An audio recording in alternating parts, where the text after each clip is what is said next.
আব্দুল কালাম নাম ব্যৱহাৰ কৰি আছে Abdul Kalam son of Abdul roof যেতিয়া আমি তেখেতক এপ্ৰিহেণ্ড কৰিলোঁ তাৰপিছত এক্সামিন কৰিলোঁ ইনভেষ্টিগেশ্যন কৰিলোঁ আমি গম পাইছোঁ তেখেতৰ ৰিয়েল নাম হৈছে আব্দুল কৰিম আৰু ইয়াত আব্দুল কালামৰ আইডেণ্টিটি সেইটো ইউজ কৰি আছে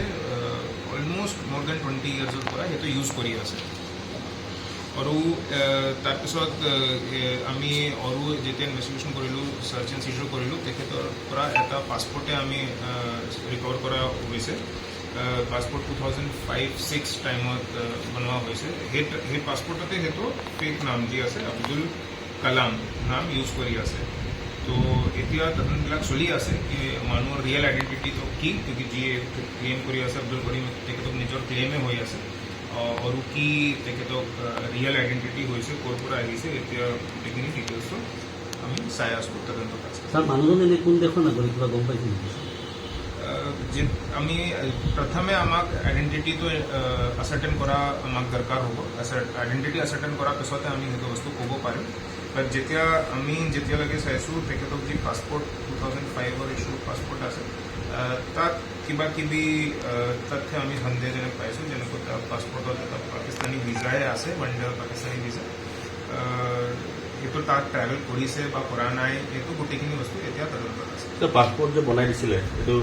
এই পৰ্যায়টোত কেনেকুৱাকৈ এটা ভুৱা গোটেইখিনি বস্তু এতিয়া প্ৰাৰম্ভিক প্ৰিলিমিনাৰী ইনভেষ্টিগেশ্যনত আছে যেনেকুৱা আমি ইনভেষ্টিগেশ্যন আগবাঢ়ি যাব সেইটো আমি ধৰা হৈছে আৰু এটা ফখৰুদ্দিন আহমেদ কৰা মানুহ তেখেতক এজ পাৰ প্ৰিলিমিনাৰী ইনভেষ্টিগেশ্যন সেইটো মানে দলাল হিচাপে আছিলে যি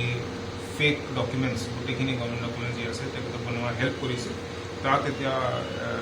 আটক কৰা হৈছে তেখেতক ইনভেষ্টিগেশ্যন এতিয়া লৈ অহা হৈছে ইয়াৰ লগত জড়িত কোনো ব্যক্তি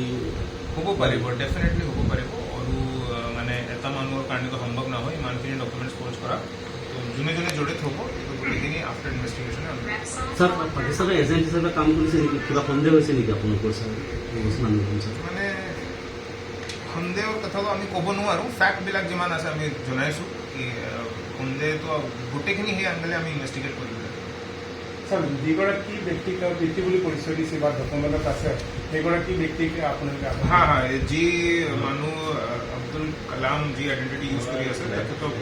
ফাদাৰ আব্দুল ৰফ তেখেতকে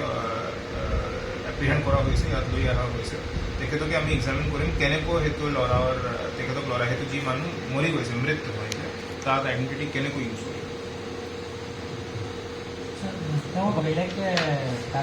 বেলেগ নাম দি পেলাই জেগা জেগা পৰিচয় দি পেলাই এতিয়া ইনভেষ্টিগেশ্যনত যি পাইছোঁ কি মানে কচাৰে ভিজিট কৰে মাজতে এতিয়া কলকাতাই মাজতে ভিজিট কৰে তাত আপোনাৰ বেলেগ বেলেগ পৰিচয় দি তাত হাজিৰা কৰে বা বেলেগ কাম কৰে গোটেইখিনি তেখেতক যি এক্টিভিটিজ আছে ডিফাৰেণ্ট পাৰ্টছ যি ভিজিট কৰিছে সেইটো আমি ৰিট্ৰেচ কৰিব লাগিব আৰু তাত কি কি কৰিছে কাৰ কাৰ কণ্টেক্টত আছে তাৰ পৰা এটা মোবাইলে চিজ হৈছে মোবাইলৰ contact details sir Delhi Nizamuddin বা হায়দৰাবাদ এইবিলাকত অহা যোৱা কৰিব পাইছে সঁচাত সচিবগৰাকী কৈছে দিল্লী নিজামুদ্দিনৰ পৰা সেই যি পঢ়িছে মানে প্ৰিলিমিনাৰী তেখেতক যি ষ্টেটমেণ্ট আছে দিল্লী নিজামুদ্দিনত সেই আছিলে 20 বছৰ আগত তাৰ পৰা ইয়াত আহিছে তাত মাজতে যায় বা নাযায় সেইটো বিষয়ত এতিয়া মোৰ ওচৰত ফেক্ট নাই